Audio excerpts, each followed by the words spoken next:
اس وقت جو ملک میں ایک صورتحال خراب ہونے کی طرف دوبارہ چل پڑی ہے، علماء کا قتل اور دہشت گردی کے واقعات، دیکھیں بہت برے حالات چل رہے ہیں ملک میں، لیکن اس وقت ہمیں آپس میں نہیں لڑنا چاہیے. سوشل میڈیا پہ جو ہمارے جو نوجوان نسل کا کردار ہے وہ بہت افسوسناک ہے. انہیں پتہ ہی نہیں ملک میں ہو کیا رہا ہے.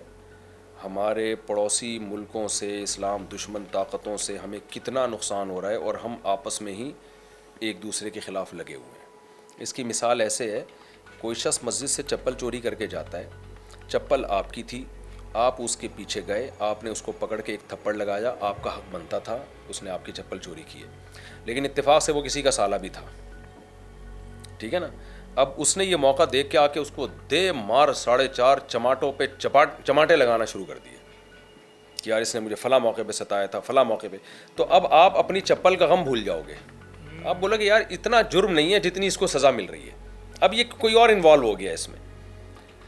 اسٹیبلشمنٹ سے غلطی ہوئی یا حکومت سے غلطی ہوئی، کون غلط تھا کون صحیح تھا یہ ایک الگ بحث ہے. میں سیاسی چیزوں میں پڑھتا نہیں ہوں، ٹھیک ہے نا. میں نجی محفل میں بات کرتا ہوں، میڈیا پہ نہیں. ٹھیک ہے، یہ میرا ٹاپک نہیں ہے. جو بھی تھا، لیکن بھائی ریاست کو اس کی سزا جو مل رہی ہے نا، وہ اسلام دشمن طاقتوں کی طرف سے مل رہی ہے. وہ انوالو ہو گئے ہیں اس میں. انہوں نے دیکھا یہ آپس میں لڑ رہے ہیں، ٹھیک ہے، ان لڑائی میں ایک صحیح ہوگا ایک غلط ہوگا. جو غلط ہے وہ غلط ہے، وہ صحیح نہیں ہو سکتا.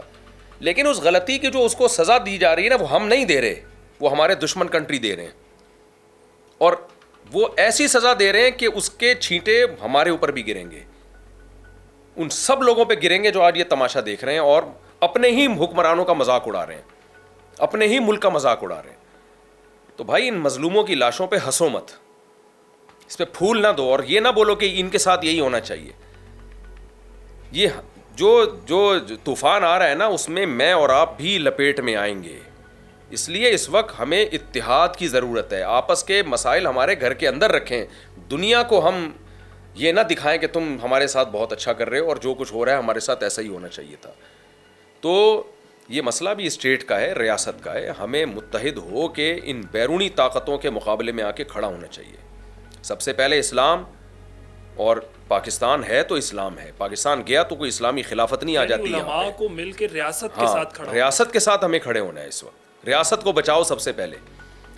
تو ورنہ یہ اسلام نہیں آئے گا یہاں. یہ تو کتنے حصے ہوں گے پاکستان کے، اور سارے یہ جو بڑی طاقتیں، لیبیا والا حشر ہوگا. ابھی میں ایک صحافی کا بیان سن رہا تھا، وہ کہا تھا ہم لیبیا والے حشر سے کیوں ڈرا رہے ہیں، ہم یہ کیوں نہیں کہہ رہے کہ یورپ والا ہمارا ملک یورپ بن جائے گا. بھائی جو حالات ہیں وہ یورپ کی طرف نہیں جا رہے، وہ لیبیا کا حشر ہونے جا رہا ہے. اس لیے یہ ڈرایا جا رہا ہے کہ لیبیا والا حشر ہوگا ہمارا. وہ غلطیاں نہ کریں جو لیبیا میں ہوئی ہیں.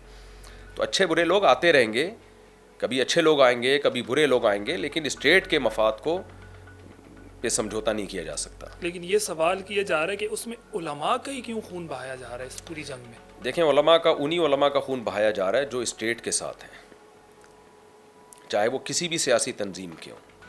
دہشت گرد یہ نہیں دیکھ رہا کہ یہ پی ٹی آئی کا ہے یا جے جو آئی کا ہے. دہشت گرد کو یہ لگتا ہے کہ کوئی بھی کسی بھی درجے میں پاکستان کے فیور میں ہے تو اس کو اڑا دو. تو یہ جو ابھی جو علماء کی شہادتیں ہوئی ہیں نا ہمارے سامنے، تو ان سے یہی ہمیں لگتا ہے.